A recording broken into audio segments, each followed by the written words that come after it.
The opening part where he's just sort of clicking that revolver, Yes. that was really, I mean, that sort of really hooked me into the character a little bit.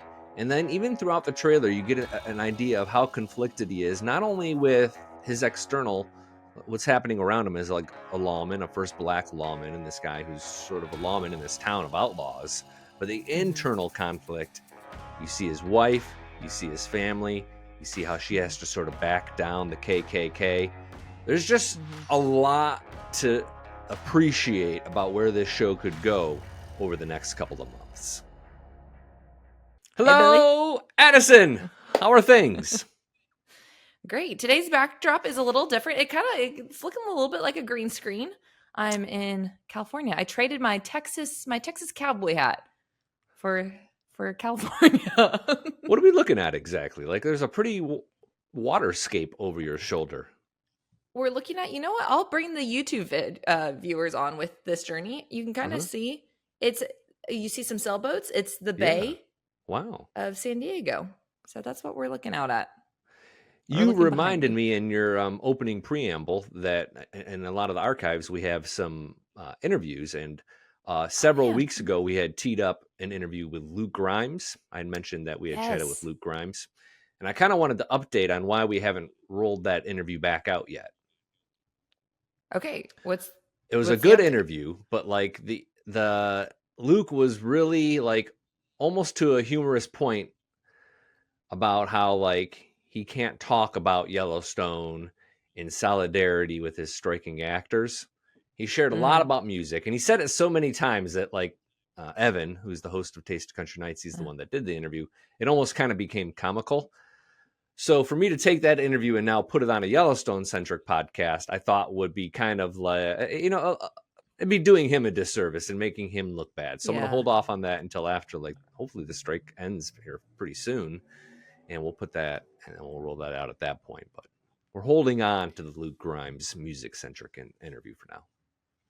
Makes sense. Also, hopefully, if anyone's listening, and I don't know if you can tell Billy either, I will say, we are looking at a beautiful backdrop, but sometimes it is backed up to a major road. So hopefully it won't. I just heard a motorcycle go by. So hopefully, hopefully audio we're good. But just want a disclaimer: if you hear a fire engine or anything like that, like siren, don't panic. Life happens. Life happens. Well, enough of my California backdrop. Let's talk Bass Reeves, because I know specifically you are really excited about this. This is like you're kind of Christmas Day about this show. Well, I was level 3 excited for Lawmen Bass Reeves like at first, and then I saw the teaser for Bass Reeves, and I became like level 6 excited. The trailer hooked me. The trailer is very, very good. The show's Lawmen Bass Reeves, November 5th, Paramount Plus. It stars David Oyelowo, and I'm going with that pronunciation until I hear something different. That's kind of the phonetic pronunciation of it. But the opening part where he's just sort of clicking that revolver, that was really, I mean, that sort of really hooked me into the character a little bit. And then even throughout the trailer, you get an idea of how conflicted he is, not only with his external, what's happening around him is like a lawman, a first black lawman, and this guy who's sort of a lawman in this town of outlaws. But the internal conflict, you see his wife, you see his family, you see how she has to sort of back down the KKK. There's just a lot to appreciate about where this show could go over the next couple of months. I think what they did a really good job is the ticking of the barrel, and kind of to just paint some imagery of this scene, or just paint the scene in general, is, it's a close-up shot of Bass Reeves clicking the barrel. And what it does then after that, it pans to different clips of the show, but you still hear the ticking, which if I remember, there's like no lower music bed or anything like that. So it's just like really, they did a good job. I agree with you, of like really compelling, of like, I was hooked the whole time of like, okay, click, next scene. And then it moves on. But I think one quote that I really liked from it is when Bass Reeves said, or whoever was talking to Bass Reeves, I don't know the characters obviously yet, but says, are you a lawman or an outlaw? And he's like, I'm a little bit of both. And anyways, I just thought that quote was really good. Yeah, there was a little boy talking to him during that. Oh, that's right. I didn't know if it was the older man with gray hair. So I want to get into some of the cast here in a little bit because there's some interesting Okay. cast members. But the close-ups in the trailer are pretty compelling as well. Like a lot of focus on his face, and he has a little bit of what I call the crazy eye. Like he looks wild in the eyes, does he not? Like you don't know where he's going. I kind of get the feeling that he's a lawman, but he might be work A outside the little bit. lines a little bit to fight for the law. A little bit of a John Dutton. Yeah, but maybe even a little bit more like kind of a Jack Crazier. Sparrow kind of feel to him. Like Jack Sparrow has the crazy, not quite like as flamboyant, but Jack Sparrow has the crazy eye. Totally. No, that was a really good comparison. Yeah. I'm so excited about this. So some of the cast members, Donald Sutherland is part of this. He's a veteran actor, just really well known, been in a ton of movies, and he stars as Judge Parker. And doing some research, I realized that not only is Bass Reeves based on a real character, Judge Parker is as well. They have this relationship that goes back. You can Wikipedia search Bass Reeves, and a lot of it is really accurate. What you find there, you get a little bit of a thumbnail sketch of who he is. He arrested over 3,000 criminals, including at one point he arrested his own son on charges of murder. The real life Bass Reeves had to arrest his own son, and the son was convicted and served like 10 to 15 years for murder. Wow. Yeah, pretty interesting. Some people, well, I guess I don't know if you want to keep going on because we have a lot of still has some heavy hitters actor wise.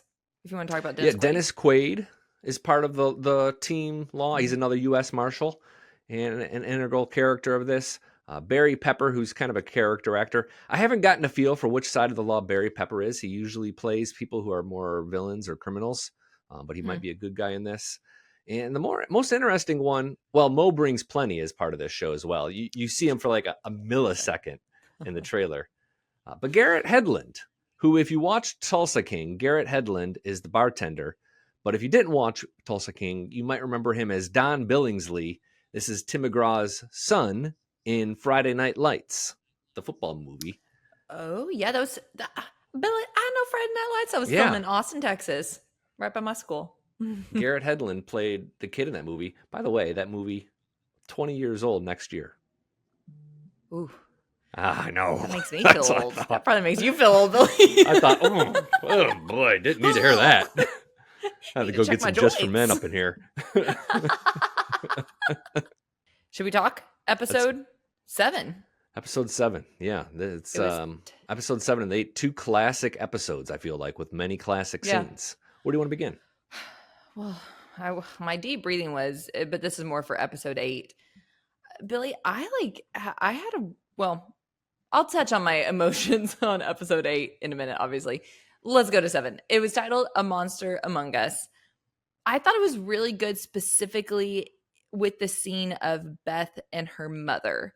But before we get there, if you want to kind of set the scene of how it opens, of Rip encounters a bear, which also has to do with civilians.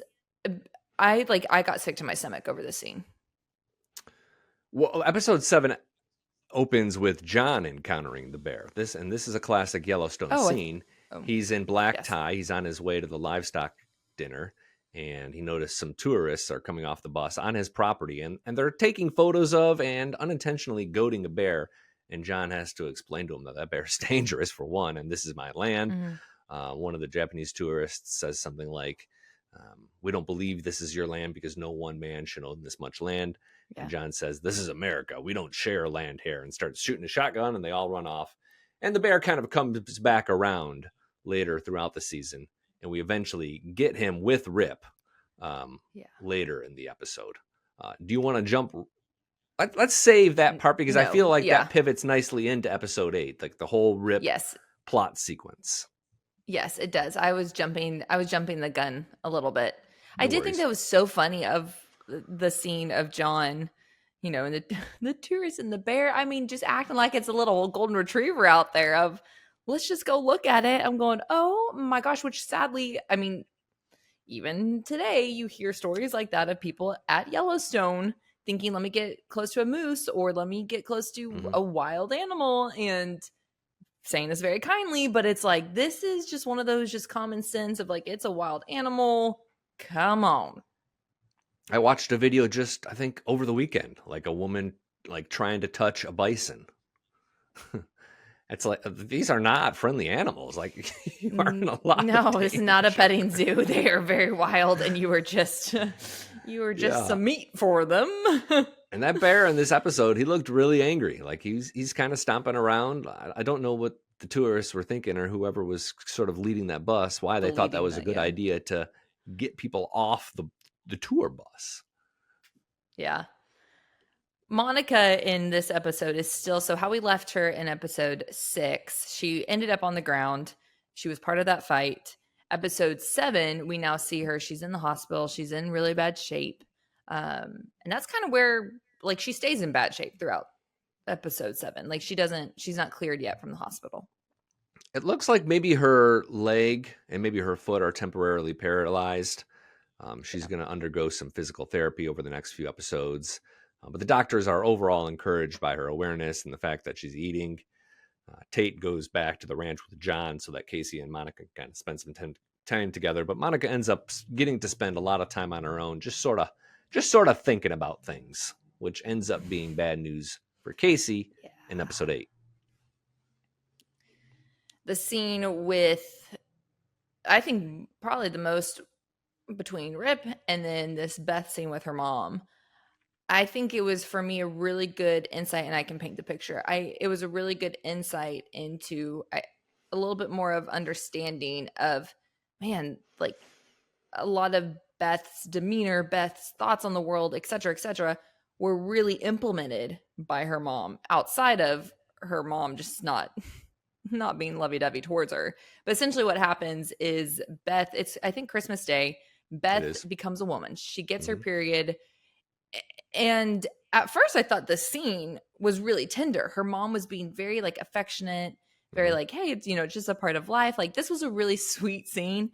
And then it got dark, where essentially her mom tells her, I'm going to, you're a woman now. And so I'm going to make you tougher than a man, essentially. Like, you can, empowering her to essentially take on the world now. She is a woman. And her dad, I think, or her mom, sorry, not her dad, Beth's mom's mom essentially instilled this in her. And so she was going to instill it in Beth. And man, I was like, talk about generational, just like passing down really unhealthy things. I was like, this is right here of where I saw, I'm like, oh, here was the pivot where I think Beth's mom took it way too far on being too hard on Beth. Like, my parents taught me to be very independent. Like, I can do, be my own person, but also there was a lot of love there too. So a couple of things with this scene is there's a plot hole here that I'll get to in a moment. Oh. But also her explanation is maybe rooted in some truth, but her actions are a little bit too strong.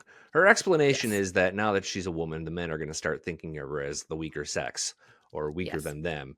And if Beth starts to hear that for long enough, she's going to believe it too. So she's going to be extra hard on Beth moving forward to make sure that she remains what we'll call Dutton tough.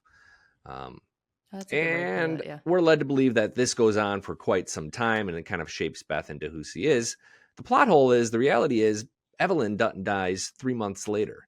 So it's only 3 months of this sort of behavior towards Beth before Evelyn falls off the horse, because she dies at the end of March 1997.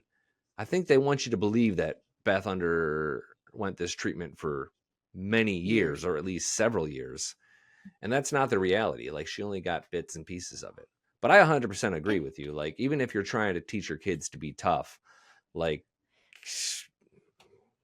it is that passing along of generational traditions that maybe Evelyn needed to step back and think about a little bit more objectively. And certainly Beth needs to at this point. And she hasn't ever in her life. And we never see that in 5 seasons of Yellowstone.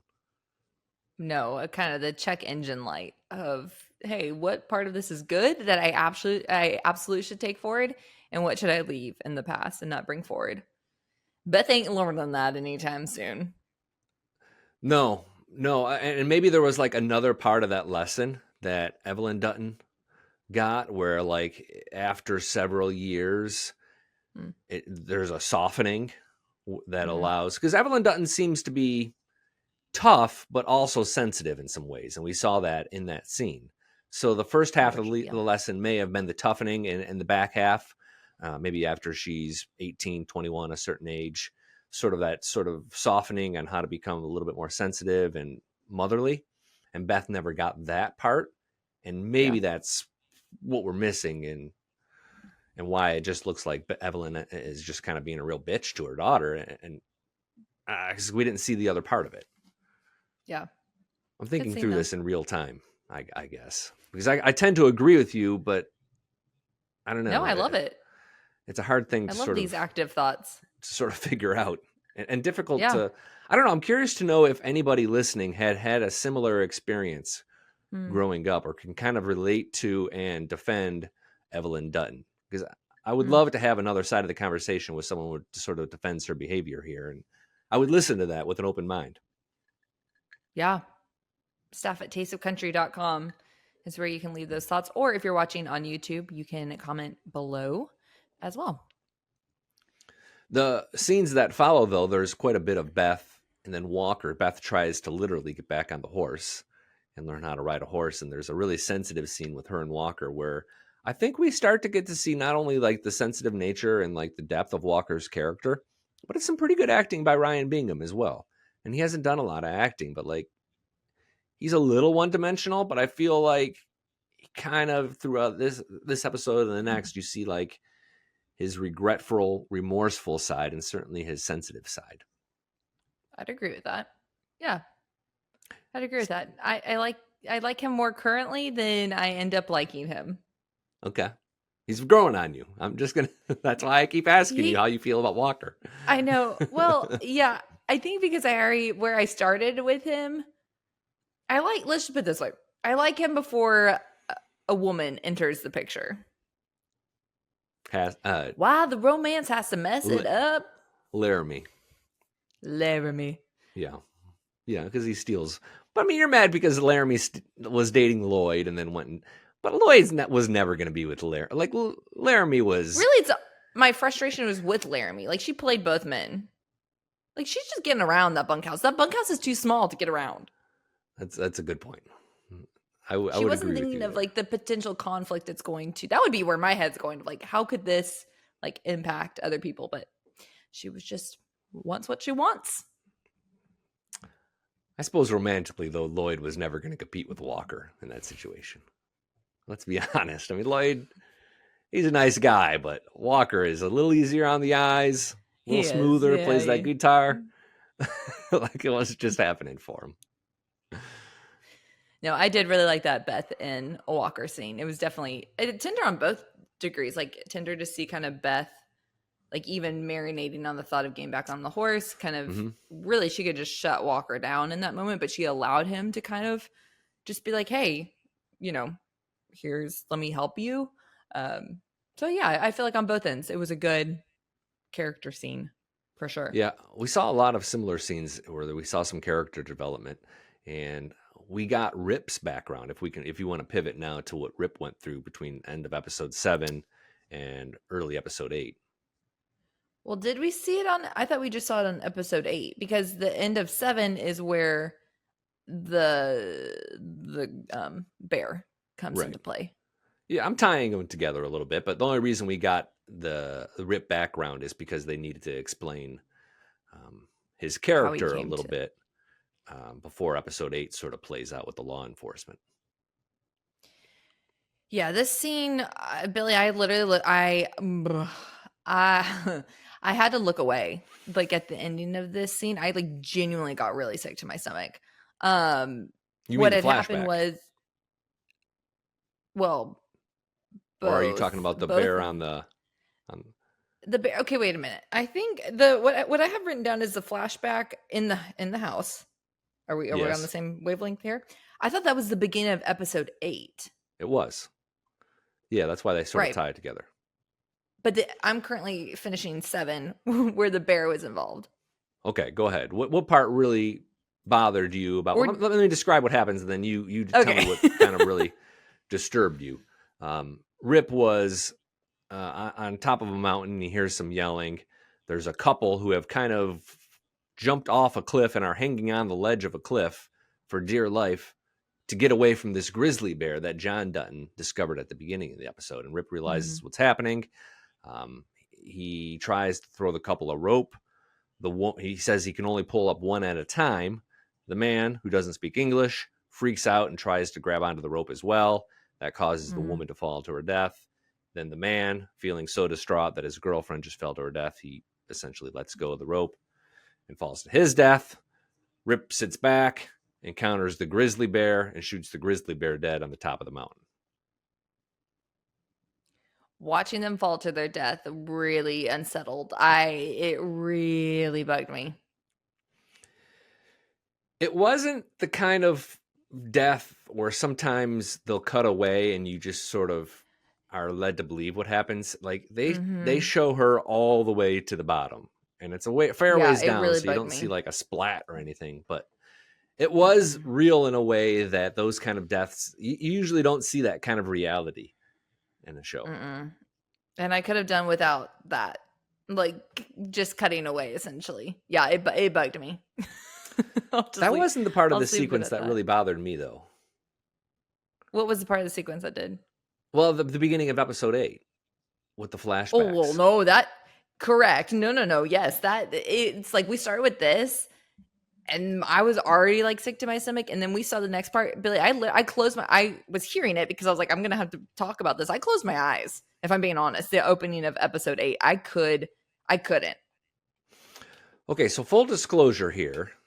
After episode 1 and 2 aired on CBS, because it was so similar to what aired on Peacock, we haven't been watching both CBS and Peacock. I've caught some CBS episodes. I didn't catch these two on CBS for a number of reasons, primarily because there was a baseball game on and I was excited about that. So we're referring to the Peacock version. So it is possible that the CBS version didn't show that full fall to the death and also sort of censored a little bit of the beginning of episode 8, which is where we learn Rip's story and how Rip ended up at the Dutton Ranch. I would love to know if they made those changes, because I would certainly think they might have, because it is so difficult to watch those two sequences. Was that Rip's mom before we set up what happened? Or foster mom? Mom. Okay. Yeah. So what happens is, then as episode 7, the Rip and the bear scene, and Rip, there's no resolution there. Rip is just in a lot of trouble. He tries to get a hold of Jamie, but fails. And then it goes from there. I'm a little confused of like why he was in so much trouble. Was he in so much trouble because like he shot a bear, even if it is in self-defense? Well, because he shot the bear, but also because there's 2 dead bodies now on Dutton property land. Okay. And they need to figure out how to deal with that. They got to get authorities. They got to get a sheriff up there. And Rip is something of a mystery man, so he can't necessarily be the one to call out the authorities. And what we learned throughout Yellowstone, and beginning with episode 8, is that Rip is kind of a man who doesn't exist, right? Like he is totally off the radar. Rip, we think, is his real name, but when he was a boy, he disappeared from his family's house and really from the face of the earth, because he not only witnessed his dad murdering his mother and his son, his mother and his brother, he killed his dad. His dad was in a drunken, and it was by this point that his parents were divorced. His dad came back for some revenge, killed his mother, killed Rip's brother. Rip wakes up from sort of a daze, grabs a big iron skillet and beats his dad to death, and then gets the hell out of Dodge, ends up in the barn of John Dutton's place where the ranch hands find him, and John kind of takes him under his wing at that point, letting Rip know that he knows full well who Rip is and what had happened. But he allows Rip to sort of just appear elsewhere, maybe as someone different. He never reports Rip to the authorities at that point. But the death scene where Rip has to kill his dad and you see his little brother laying there dead Yeah, that hit harder the second time. I had a harder time watching it the second time, I think, than I did the first time. Are you gonna vomit? Don't vomit on your microphone. It was difficult, but you had like puffy cheeks, like you're about to throw up. No, I was just holding my breath because I watched it once and I'm good. I watched it once with my eyes closed, so I don't know if hearing it was any better. But yeah, that was a heavy scene. But I didn't ever know where Rip came from, so I thought it was absolutely integral, and that we knew like, okay, this is where, like, this is what Rip stepped away from. And yeah, to your point of John never like makes Rip have to answer to it. It's kind of like your slate is wiped clean. You're now going to be, work for me, and be, this is who you are now. And that's why he has the brand. That's why Rip has the brand. Mm-hmm. A pig farm in Mayo City is officially where Rip came from. I don't know if Mayo City is a real state in Montana or not, but that's where it came from. So when Sheriff Donnie gets the call, Donnie Haskell, the new sheriff, he seems to know about Rip's history a little bit because he says something to John about Rip's history or something like, this isn't going to go well for Rip given his history. So he seems to be clued in a little bit to what Rip has gone through and understands that Rip's in a little bit, even more of a pickle and would be under some suspicion more than someone with like a clean record. And we see that at the end of episode 8. I don't know if we necessarily want to pivot all the way there because that does involve Jamie and stuff. They're essentially Rip is trying to explain, like, I didn't randomly kill these two people. Like, here's what's happening. Here's where I was standing. Like, trying to essentially explain, look, I didn't kill these people. Like, here's what went down, trying to just show that is possible, or that was not possible. There's going to be another layer to this and something else that happened that we haven't seen yet that's going to bring forward what most of season 2 is about. In a way, we have just started down a road that that's going to lead us on the path towards season 2. Somebody isn't being totally honest in this engagement. Rip's in a heap of trouble, but he seems like, well, it doesn't really seem like he's getting out of it because those wolves come and start eating the bear. But we know we have 5 seasons of Rip. So, like, spoiler alert, obviously Rip doesn't spend the next 5 years in jail. So he's going to get free of this in some sort of way. But there is something that happens that leads us down season 2 that's really dark and super interesting. Before we talk, because Jamie's also mixed in the layer of all of this, but before we get to Jamie, something I want to touch on, you did say last episode, you're like, this is a don't worry about it moment. The dinosaur skeleton that we see on Casey's by Casey's home.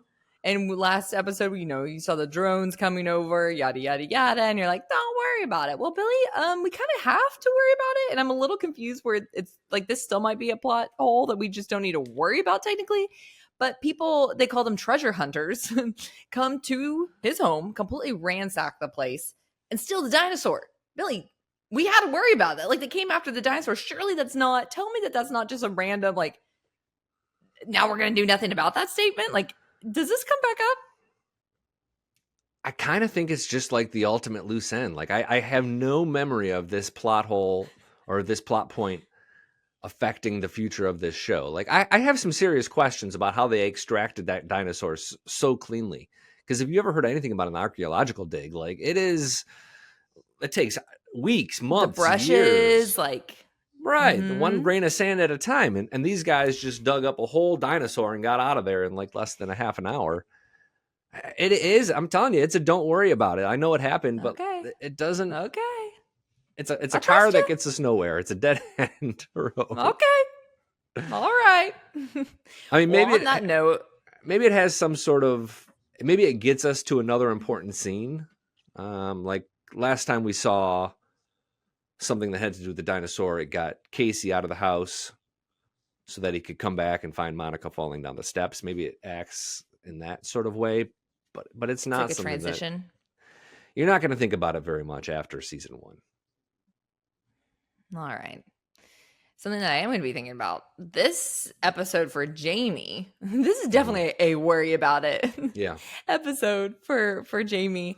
I think what was interesting, so kind of painting a little bit of picture, is the situation with Rip and the bear happen. John is obviously very flustered of like, shoot, like, how are we going to figure this out? Gets mad because his son Jamie is not at his beck and call. He can't get a hold of Jamie. He's ticked now at this point. Like, Jamie should be here. Like, now John is mad at Jamie. Where this is just whole scene, I think, where I got really like, I can't believe I was defensive of Jamie. Like, what? I think this is kind of, for me, the pivot of understanding, okay, this is when like Jamie kind of went his own direction and was kind of disowned by his family, but not rightfully, to be honest. Like, I feel like John, like, I understand being there for your family, but John pretty much tells Jamie, like, you know, when he's wanting to run for office and all the above, of like, you're just being selfish. You should be with our family, and, family comes first, yada, yada. And as John's saying all this, a little bit of me is like, actually, John, you're kind of being selfish, of like, you just care about saving your rear end, and not what your son desires at all. So this was kind of the moment where I was like, I understand the shift that we're about to get. I 100% agree. What happens is Jamie finally returns after not being there for all this drama around Rip and the bear. And John tells him to drop out of the race for attorney general, even though he's running unopposed. And they get into a physical fight. John beats the hell out of Jamie. And Jamie goes back to his campaign office. And Christina, his campaign manager, gives him a bit of a pep talk. Excuse me. Very nice pep talk. All right. Side note about this. As you're a viewer of how we might say more adolescent type movies and TV shows, and a younger romance, a little bit more salacious. Totally. How much do you love the Christina and Jamie romance? Here's the thing. I think because I know what she turns into, I don't like it. So really? I'm coming in very, like, I'm coming in with not a true, like, watch it the first time view. Like, I know how she plays out. So, yeah, I don't know. I also see it, like, where my brain went is, like, bro, like, this is, like, a really bad decision, like ethically, when it comes to, like, the business side of things. Like, dude, you're playing with fire. Like, you're also in the political world. Like, it's going to come out eventually. Like, that's where my brain was, like, logistically, like, dude, this is something like a teenager would do and be like, I'm going to be fine. Like, this will have no repercussions. Out of anything, it's going to have repercussions, and you're in the political scene, so it is going to have repercussions. But you know what? If he wasn't a Dutton, it wouldn't be that bad. Like, if it hadn't gotten so wrapped up in all of his Dutton business, like, they're just kind of hitting it off, falling for each other. Every dark corner they find, they're in there making out, maybe making babies. Like, it doesn't. It could have worked out for him. I would root for this love, if not for the fact I also know how it ends. Yeah, I was like, and I'm not the biggest fan of her, so I came into it a little skewed. I'm probably a little bit more of a fan of her because she's so good looking. So that my opinion may be Billy, this is biased. Come on. 100%. So what ends up happening here with this scene is that Jamie decides he's going to continue to run for attorney general against his dad wishes. And you're right. This is the split between Jamie and John Dutton, and it leads to a lot of what happens in season 2 and beyond. But I'm with you. I'm team Jamie here. Like, I think John is the one being selfish, and Jamie has the normal right to want to advance his career outside of the Dutton framework.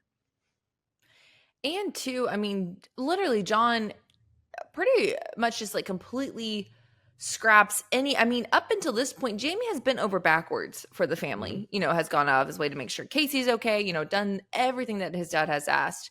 And so for his dad to almost belittle and act as if he hadn't, like, it would even me. I mean, I still wouldn't agree with it, but I think it even would be one thing if John had said, "Hey, I know that you've done so much for the family, but you're not showing up in this way now." Like, that's a totally different conversation in reverse of what he actually said, of pretty much, Jamie's over here. He's like, "Are you kidding me?" Like, gosh, I'm so passionate. I'm getting stuck in my headphones. Everything I've done for this family, and you're telling me I can't run for, XYZ. I don't know. Like, John didn't even like note the fact or affirm that, hey, you have done a lot for our family so far. I can still be disappointed now in this current situation, but he pretty much acts like nothing in the past had ever happened. Neither of the Dutton parents, John or Evelyn, allow for any sort of nuance. Like, either it's all this or it's all that. There's no like, well, I see what you did there and that was a good try, but maybe it's totally black and white in their world. But I will say, put a pin in your thought on Jamie a little bit until you watch episode 9. Because what Jamie does next, that's a real problem. It's a real issue, that what he does next, and we're going to get there and we'll talk about that. It's black and white. I think so. Like, score 1 point for Team John on this next episode. Staff@tasteofcountry.com is where you can leave your thoughts on episodes 7 and 8. Did you see any loopholes that we missed, or just anything that we might have not covered? Well, one more thing we have to cover is what Casey and Monica and how they end in episode 8. After all that time in the hospital, Monica decides, and I'm going to deliver this sort of summary with some level of subjectification. She decides all on her own, without talking to her spouse, that he's the problem and she needs to move out, take her son with him. Doesn't take any responsibility for her role in the relationship in this decision making. Doesn't have a single conversation with him. She's just like, you know what, I'm out. You're acting kind of immature, and leaves him there outside the hospital and gets wheeled away. This was a really annoying scene to me. Yeah, considering I was about to just brush past it and move on, it didn't hold a lot of space in my brain. I was like, are you kidding me? Yeah. WTF, Monica. We've talked several times about the character of Monica, and I think this part here is why people are like, oh, come on, woman. Like, what did Casey even really do? What is she so mad at him for? It seems like she was kind of wishy-washy on if they should be with John Dutton or not as well. So what is she, like, upset at him for? And her accident was not because of John Dutton. It was at a school, and she was trying to, break up a fight. It wasn't even like something that happened on the Dutton Ranch. Yeah. Big problem with this one. On that note, Q&A. All right, on that. Yeah, let's do some Q&A. Okay. I have a few for us today. The first one is from Steph, who says, a quick note to ask on any updates of 1923. Did they ever begin filming, etc., before the strikes? Just wondered if you had any further details on a possible timeline, which we kind of did touch in the beginning. But yeah, Billy, any further info? Well, the Screen Actors Guild strike is bad news for 1923 fans as well. No, they haven't started filming. I don't know how much of it is even written, season 2, but that show is also on the ice along with season 5 of Yellowstone, the remaining episodes. You got to think the earliest we might see that now is spring 2024 to allow time for things to get written, production to happen. This really could have ramifications across 2024, and hell, it might even be 2025 before some of these series wrap up. Gosh, I know. Oof. The second one I have for us is from Loving 3Js, who says, oops, let me pull it over. There we go. It says, thank you for getting me through shifts and days and driving. I can't wait to see what's next with Yellowstone and if we get a 1963 or something like that. If I could add any critiques, my one would be that I wish when y'all make predictions that you would go back to the prediction you made and follow up on it on the next episode or two. Oh, that's actually really good. That is a good point. Well, we're certainly not above doing it. We admit that we're wrong often enough. The thing with this particular season of our podcast is, though, we're talking about season 1 of a show that has 5 seasons on it. So we're not really making as many predictions. And I'm certainly not making predictions that are wrong because I know how it goes. Like, we know what's coming in the next several seasons. But a lot of our earlier, when we were trying to follow what was going to happen with 1923 and seasons 5 of Yellowstone, I mean, it was almost comical, some of the things we were saying. What was the one that you said? Wildly off. There was one prediction that you had that you really held to for a number of weeks. Even long after reality showed that you were going to be wrong, you were a staunch defender of this prediction. Yeah. Was it about Elsa? I think so. Yep. There was some there that we were both wrong on. When it came to which woman in 1923 was pregnant, I think we were both thinking that Spencer's girlfriend wife was pregnant, and I don't know if that ended up being true. Like, no, the theory I had, I think, had to do with she was going to lose the baby. That but she Michelle did lose Randolph's the baby. character. She did lose the Right. baby. So I think my prediction came true. Or was there another one that was really wrong on? I'm sure there was. There were some wild predictions in there. I'm just not. I just can't remember. When new episodes come, and with Bass Reeves, you're going to find this if we start covering Bass Reeves. Like, we'll do our best to guess where this is going to go, but we don't know. So Yeah, but we'll be wrong all just the time. watching it fresh like y'all are. All that to be said. I have one. A Q&A. Oh, Can cool. Shoot. Jeremy, you have the floor, Billy. Jeremy emailed in and says, Adison, every day is your day. You bring stories to the masses with a delightful Southern charm. Your hair and makeup are on point, smart, and attractive with a unique perspective from the most adorable Texas Adison accent. Yes, that's Adison, loved by family, friends, and colleagues alike. She will continue conquering your dreams one step at a time. Gig 'em! Oh my gosh, Jeremy. First off, Gig'em, you just won me over with the Gig'em. You could have said nothing else and just the Gig'em. Thank you so much. Our football team stinks, but I appreciate, as we call that at Texas A&M, it's called Red Ass. It's when you're really all into A&M. So anyways, thank you for the Gig'em. Also, wow, Billy, he essentially gave me a pep talk like you give our listeners. Thank you. I've never gotten that from Billy Dukes. Jeremy, I hope I did you proud there with the tone. I kind of saw where you were going there, and I made it my own. I hope you did. I did all right by you there, buddy. But thank you very much for that email. He had a big fan of you. And he said one or two things about me that he liked as well, but he was the focus was on you there. So it is your day, Adison. A cheers to you. Cheers. I'll cheers to that with my little coffee. And Billy and his water. Wow. Thanks. Thank you so much. Well, staff, if you want to send me more effort, no, I'm just kidding. More affirmations. No, staff at tatesofcountry.com is where you can, as always, send the trivia question, any questions, comments like Billy and I have read off, because yes, your comment could end up on an episode. Also, our YouTube channel, the comment section is for that. Always encourage you to rate and review on Apple Podcasts, rate us on Spotify. Know that it truly, like, those ratings are super helpful. And also share with a friend of who might be interested in Yellowstone, has never heard of Yellowstone before. As y'all know, we are covering season 1. So we cover all the things. So thank y'all for hanging. Billy, do you have anything else before I close us?